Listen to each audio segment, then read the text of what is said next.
दोस्तों rankers view में आप लोगों का स्वागत है। मैं हूं कमलकांत और अभी हम बात करेंगे बीपीएससी के संदर्भ में। देखिए दोस्तों, बीपीएससी में अभी आप लोगों के पास जो सबसे बड़ा जो चीज़ है कि जो लोग 68 मेंस क्वालिफाई किए हैं उनको अभी इंटरव्यू देना है, और डबल एओ वाले उनको भी इंटरव्यू देना है। निश्चित रूप से अभी का जो समय है वो आपके लिए काफ़ी महत्वपूर्ण है। ऐसे में आप इंटरव्यू की तैयारी कैसे बेहतर ढंग से करें, इसी मुद्दे पर हम अभी बात करेंगे। दोस्तों, मैंने पहले भी आपको बताया है कि इंटरव्यू की जब आप तैयारी कर रहे हैं तो उसमें जो सबसे अहम जो मुद्दा है वो है समसामयिक पहलू और सिचुएशन बेस्ड क्वेश्चन, जिसके अंतर्गत आपको पद से जुड़े हुए प्रश्न आते हैं। प्रशासनिक प्रश्न जो है कि आपके लिए काफ़ी महत्वपूर्ण होते हैं, जिसमें आपको प्रशासन से जुड़े हुए विभिन्न पहलुओं को परखने का प्रयास किया जाता है। तो इसमें कैसे आप बेहतर ढंग से उत्तर दें, इसके लिए सारी चीज़ों पे आपको क्लास उपलब्ध है, रैंकर्स व्यू के ऐप पे उपलब्ध है। और इसके लिए आपको संपर्क करना होगा हमारे फ़ोन नंबर 7004291557 या फिर 8709537366 पर। अब बात हम करते हैं कि इंटरव्यू का जो क्षेत्र है काफ़ी व्यापक है। इसको तैयार करते समय आपको निश्चित रूप से एक अच्छे मार्गदर्शक की ज़रूरत होती है, एक अच्छे संस्थान की ज़रूरत होती है, जिसमें आप विभिन्न चीज़ों को अच्छे ढंग से समझ सकें। देखिए, कोई भी इन्फॉर्मेशन जो आप न्यूज़पेपर में पढ़ रहे हैं उसमें कैसे आप उन इन्फॉर्मेशन के जरिए आप बेहतर उत्तर दे सकते हैं, इसके लिए भी आपके पास एक स्किल की ज़रूरत होती है।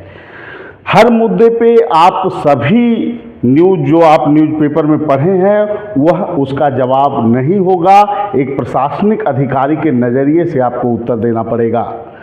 जैसे कि अभी जो मुद्दा है, बहुत सारे मुद्दे हैं, उसमें आपको जो चर्चा के विषय पिछले 6 महीने में रहे हैं, इसके लिए स्पेशल क्लास आपको जो है लगभग 20 क्लास है हम लोगों की, ये आपको हम लोग उपलब्ध करा रहे हैं। इस क्लास के जरिए आप पूरी सटीकता से इंटरव्यू में कैसे संतुलित उत्तर देना है इसको आप सीख जाएंगे।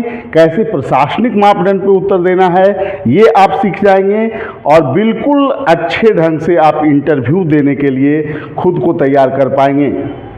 इसके अलावा आपको जो सुविधा दी जा रही है, 3 मॉक हम लोग ले रहे हैं, 3 मॉक इंटरव्यू।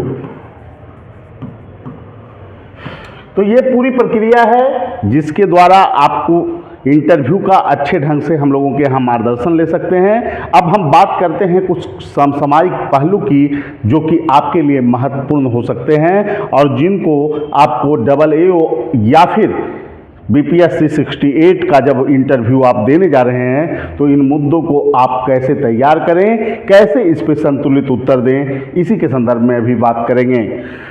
देखिए, अभी जो है बहुत ज़्यादा चर्चा का मुद्दा बना हुआ है, कुश्ती संघ का निलंबन किया गया है। कुश्ती संघ का निलंबन काफ़ी चर्चा का विषय है, और इसमें कुछ दिनों पहले जो है कि आप लोग जानते होंगे बृजभूषण जी के कारण जो कुश्ती संघ के अध्यक्ष थे उन पर विभिन्न जो ओलंपिक में अच्छे प्रदर्शन करने वाले खिलाड़ी थे उन्होंने आरोप लगाया था यौन उत्पीड़न का, और इसमें शामिल थी साक्षी मलिक,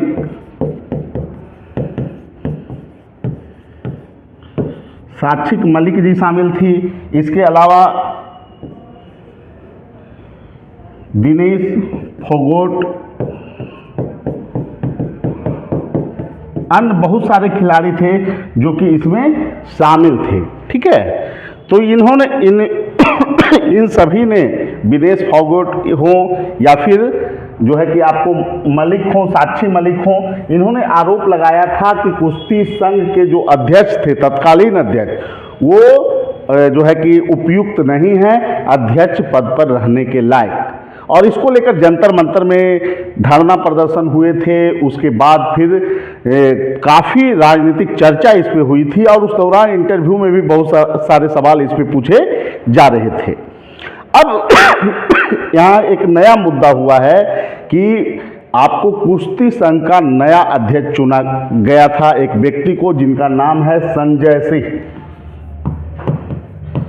संजय सिंह को जब अध्यक्ष चुना गया तो फिर से वही विवाद उभरना शुरू हो गया और साक्षी मलिक और जो है कि जो खिलाड़ी हैं वो मेडल लौटाना शुरू कर दिए सरकार को। और निश्चित रूप से फिर से ये आरोप लगने लगा कि बृजभूषण सिंह के करीबी को कुश्ती संघ का अध्यक्ष बनाया गया है। ऐसे में सरकार जब देखी कि मामला काफ़ी बढ़ रहा है, विवाद काफ़ी ज़्यादा हो रहा है, ऐसे में एक स्टेटमेंट भी आया था बृजभूषण जी का, जिसमें उन्होंने कहा कि कुश्ती संघ में उनका दबदबा कायम था और कायम रहेगा। फिर सरकार पर बहुत सारे आरोप लगे। उसके बाद कुश्ती संघ के अध्यक्ष के साथ साथ संघ का ही निलंबन कर दिया गया। ठीक है, तो यही मुद्दा है जो आपके लिए महत्वपूर्ण हो सकता है। आपको जानना चाहिए कि कुश्ती संघ के अध्यक्ष कौन बनाए गए थे, क्या विवाद उभरा, क्या आरोप प्रत्यारोप लगे हैं।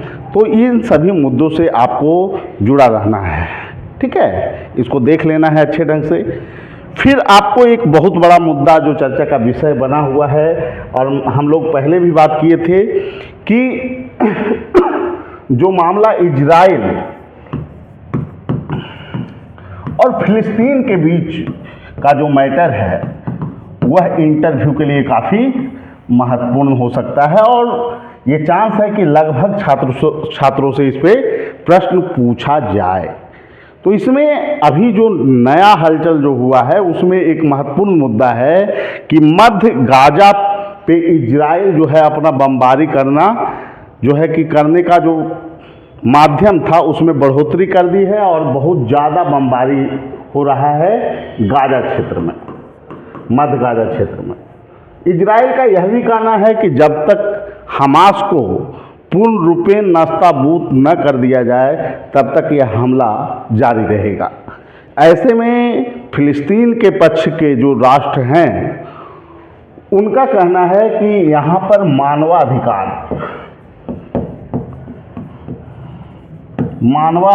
का कहीं न कहीं उल्लंघन हो रहा है, मानवाधिकार को कुचला जा रहा है और निश्चित रूप से इजराइल के द्वारा जो कार्रवाई की जा रही है वो उचित नहीं है। ये आरोप है फिलिस्तीन समेत फिलिस्तीन के पक्ष में जो राष्ट्र हैं उनका। देखिए, ये सबसे बड़ा जो मुद्दा है कि आप इंटरव्यू में क्या वहाँ पर अपना ओपिनियन रखेंगे, क्योंकि विवाद काफ़ी गहरा गया है। प्रश्न ये भी पूछा जा सकता है कि आप फिलिस्तीन के पक्ष में हैं या इजराइल के पक्ष में। तो इसके लिए खुद को आप कैसे तैयार करें, क्योंकि ऐसे प्रश्न काफ़ी लोगों को परेशान करते हैं। तो इसमें सबसे पहले आपको जो दिमाग में रखना है कि जो संगठन है हमास एक आतंकी समूह है, चरमपंथी आतंकी समूह है और इसकी जो गतिविधियां हैं वो कहीं ना कहीं फिलिस्तीन और इजराइल के बीच तत्कालीन विवाद का कारण रही है, जैसा कि आप लोग सभी लोग जानते हैं। तो इसमें जो इजराइल का कहना है कि हम हमास को पूर्ण रूपेण जो है नष्ट करेंगे तभी फिलिस्तीन पे जो है कि अटैक रुकेगा। तब इसमें विकल्प क्या हो सकता है? विकल्प एक ये है कि फिलिस्तीन खुद यह कहे कि हम हमास का संरक्षण नहीं देंगे और खुद ही वह हमास को आतंकी समूह घोषित कर दे। दूसरा विकल्प ये बचता है कि विश्व के अन्य देश मध्यस्थता के लिए सामने आए और यहाँ पर शांति बहाल की जाए। ठीक है, जो कि आपको अपना ओपिनियन देना है। अब देखिए, बहुत सारे जो मुद्दे हैं जो आपके लिए चर्चा का मुद्दा है, इंटरव्यू में प्रश्न पूछा जा सकता है।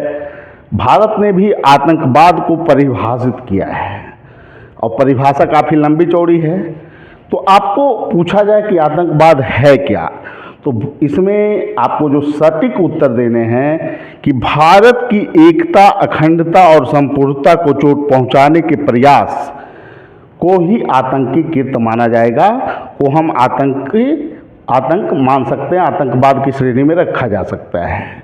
क्योंकि भारत आतंकवाद का जो कॉमन परिभाषा जो है, जो सामान्य परिभाषा है, उससे थोड़ा सा अलग राष्ट्रीयता को जोड़ते हुए भारत ने इसे परिभाषित किया है।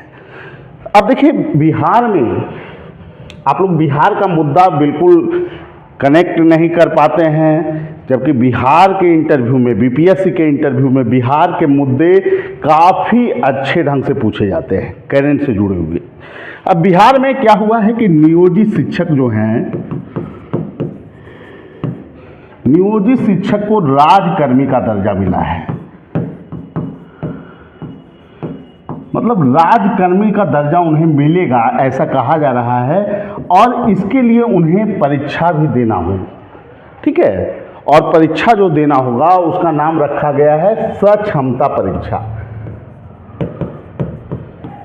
यह परीक्षा नियोजित शिक्षक को 3 बार मौके दिए जाएंगे, 3 बार मौका दिया जाएगा, और अगर इसमें ये पास हो जाते हैं तो वो राजकर्मी के सभी लाभ उनको मिल जाएगा।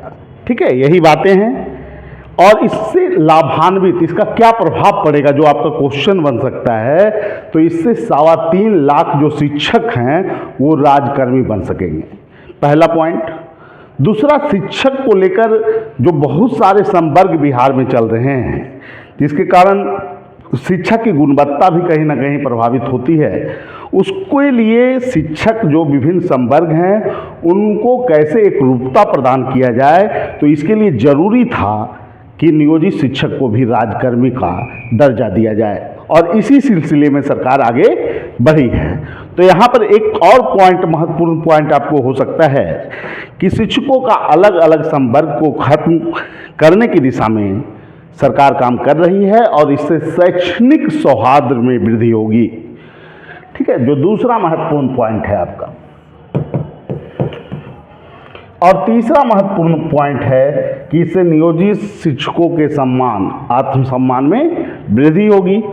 तो सभी मुद्दे जो चर्चा के मुद्दे हैं, जो करेंट के मुद्दे हैं, जो आपको इंटरव्यू का प्रश्न बन सकता है, उसको पहले हम लोग क्लास के द्वारा अच्छे ढंग से सभी मुद्दे पर स्पष्ट राय, जिससे कि आप निश्चित रूप से कॉन्फिडेंस लेवल आपका बूस्टअप हो और अच्छे ढंग से आप इंटरव्यू दे पाएँ, इसके लिए समग्र विश्लेषण जरूरी है, और इसके लिए आपको क्लास की उपलब्धता को सुनिश्चित किया जा रहा है। तो 20 क्लास को देखकर अच्छे ढंग से फिर इंटरव्यू के लिए अपने आप को तैयार कीजिए, फिर मौक दीजिए, और निश्चित रूप से सफलता के जो चांस हैं, इंटरव्यू की निर्णायक भूमिका इस बार रहने वाली है, क्योंकि जीएस फर्स्ट, जीएस सेकेंड और निबंध का पेपर है, तो इसमें कोई बूम फैक्टर काम करने वाला नहीं है। तो इसलिए दोस्तों, जिन लोगों को जुड़ना है, अब समय कम है, जल्द से जल्द, चाहे वो AAO वाले हों, चाहे BPSC 68 वाले हों, आप लोग जल्द से जल्द जुड़िए और इंटरव्यू देकर, अच्छे ढंग से मॉक इंटरव्यू देकर अपने आप को सुरक्षित और सफलता के चांस में, निश्चित रूप से सफलता के जो प्रतिशत हैं, ग्राफ हैं, उसमें वृद्धि होगा, क्योंकि इंटरव्यू के अंक जो है काफ़ी निर्णायक होने वाले हैं। तो इसलिए जिन लोगों को जुड़ना है वो लोग हम लोगों के फ़ोन नंबर 7004291557 या फिर 8709537366 पे कॉल कर सकते हैं, संपर्क कर सकते हैं और जुड़ सकते हैं सबसे सफलतम टीम के साथ। रैंकर्स व्यू, जो कि हाल के दिनों में खास करके आप देखिएगा 64वीं, 65वीं, 66, 67 में इंटरव्यू में सबसे जो महत्वपूर्ण रोल रहा है, निर्णायक रोल प्ले किया है इंटरव्यू के रिजल्ट में। तो आप लोग निश्चित रूप से विश्वास के साथ आप जुड़ें और काम करें, जो कि आपकी सफलता की प्रत्याशा को काफ़ी बढ़ा देगा। ठीक है, सभी लोगों को धन्यवाद, फिर अगले वीडियो में मिलेंगे। Thank you.